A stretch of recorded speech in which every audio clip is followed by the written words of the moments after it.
السلام علیکم میرے پیارے دوستو، کیسے ہیں آپ؟ امید کرتی ہوں اچھے ہی ہوں گے۔ آج میں آپ کو ایک بہت دلچسپ اور مزے کی اسٹوری سناؤں گی۔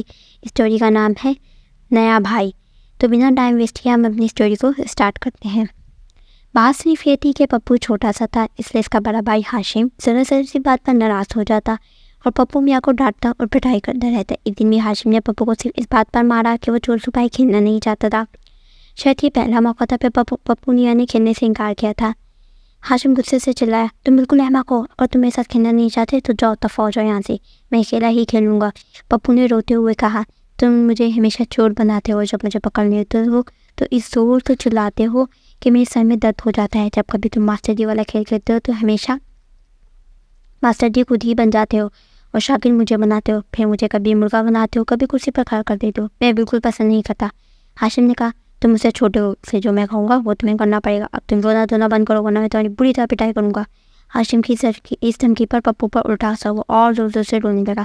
تب ہاشم نے دل میں آ کر پپو کے 2-3 چانٹے لگائے اور غصے سے بولا، کاش کہ تم میرے بھائی نہ ہوتے۔ اب وہ زور زور سے رونے لگا۔ اسی وقت جھاڑیوں میں سے ایک باریک سی آواز سنائی دی، کیوں میاں، کیا بات ہے، تم اس زور زور سے کیوں رو رہے ہو؟ پھر آواز نے قریب سے کہا، میاں صاحبزادے، تم اس بچے کو کیوں مار دو، اس نے تمہارا کیا بگاڑا ہے؟ دونوں لڑکے حیران ہو کر ادھر ادھر دیکھنے لگے۔ تب ایک داڑھی والا بونا قریبی جھاڑی سے پھدک کر باہر نکلا۔ دونوں لڑکے اسے دیکھ کر ٹھٹک گئے۔ بوڑھے کی لمبی سی داڑھی ہوا میں لہرا رہی تھی، اس کی پگوڑا سی ناک پر گول شیشوں کی اینک اٹکی ہوئی تھی۔ بوڑھے بونے نے کہا، میں حکیم بربروس ہوں، بد اخلاق اور بدتمیز لوگوں کا اخلاق سدھارا کرتا ہوں، یہاں سے گزر رہا تھا کہ تم لوگوں کے لڑنے پڑنے کی آواز سنی۔ ہاشم بونے کی طرف دیکھ کر ہنسا اور بولا، جاؤ بڑے میاں، اپنا راستہ نہ پو، جو لوگ دوسروں کے معاملات میں ٹانگ اڑاتے ہیں آخر ان کی ناک کٹ جاتی ہے۔ حکیم بربروس نے آنکھیں نکال کر اسے دیکھا اور بولا، ہو تم خود میاں فضیحت اور دوسروں کو نصیحت کرتے ہو، کیوں برخودار؟ بڑوں کی باتوں پر نکتہ چینی کرنے کا سبق تم نے کس کتاب میں پڑھا؟ اچھی نصیحت قبول نہ کرنے کا مشورہ تمہیں کس استاد نے دیا؟ چھوٹے سے بدسلوکی کا سبق کس اسکول میں پڑھایا جاتا ہے؟ اب ہاشم کو غصہ آ گیا اور وہ زور زور سے چیخنے لگا، پالش پر کا بونا اور غضب کی زبان، میں کہتا ہوں تم جاؤ، اسی وقت یہاں سے چلتے پھرنے لگاؤ ورنہ میں تمہاری بری طرح مرمت کروں گا کہ تم زندگی بھر یاد رکھو گے۔ دفعہ ہو جاؤ فوراً ورنہ۔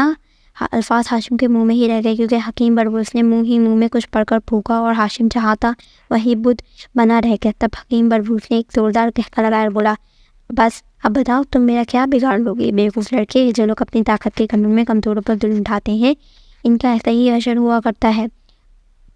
حضرت انسان میں یہی سب سے بڑی کمزوری ہے کہ وہ کمزور کے آگے شیر اور زور آور کے سامنے بھیڑیا بنا رہتا ہے۔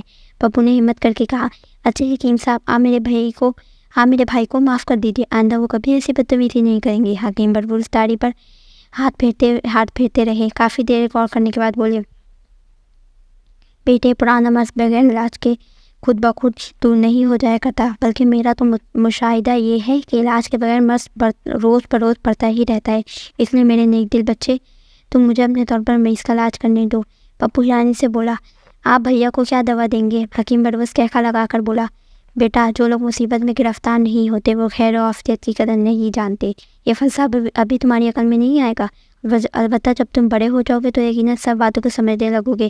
اچھا اب تم گھر جاؤ، میں ذرا دیر بعد تمہارے بھائی کو بھیجتا ہوں، پھر تم اسے بالکل بدلا ہوا پاؤ۔ پپو نے جانے سے پہلے حکیم بربروس کو سلام کیا اور اللہ حافظ کہا۔ جواب میں حکیم بربروس نے اس کی عمر کی درازی کی دعا دی اور اللہ حافظ کہا۔ اب حکیم بربروس ہاشم کی طرف متوجہ ہوا جو اب تک بدھ بنا کھڑا تھا۔ حکیم صاحب نے کہا، ہاں تو برخودار، تمہیں اپنے بھائی سے شکایت ہے کہ وہ سخت نالائق ہے اور تمہارا کہنا نہیں مانتا۔ اس کا علاج یہ ہے کہ میں پپو کے بجائے تمہیں ایک بے حد دلچسپ پرمذاق اور کھنڈر بھائی دے دوں، بولو منظور ہے تمہیں؟